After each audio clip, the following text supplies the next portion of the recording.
What's up mga kamongs? Nagbabalik po ang inyong lingkod, si Mongoloy. Ang topic po natin ngayon is about sa putok.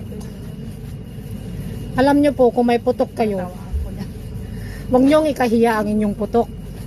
Kasi dahil sa inyong putok, malalaman nila na masipag kayong tao. Dahil sa inyong putok, yan ay sinyalis na isa kang masipag na tao. Kasi syempre pinagpapawisan ka.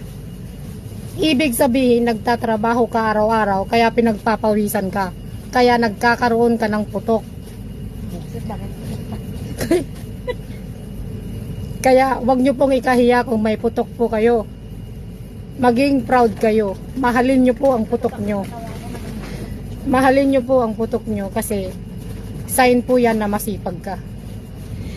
At kung nangangamoy ang inyong putok, marami pong paraan para yun ay takpan. Meron po tayong Rexona. Rexona for men at Rexona for woman. Wala pong transgender Rexona, pero pwede po ito.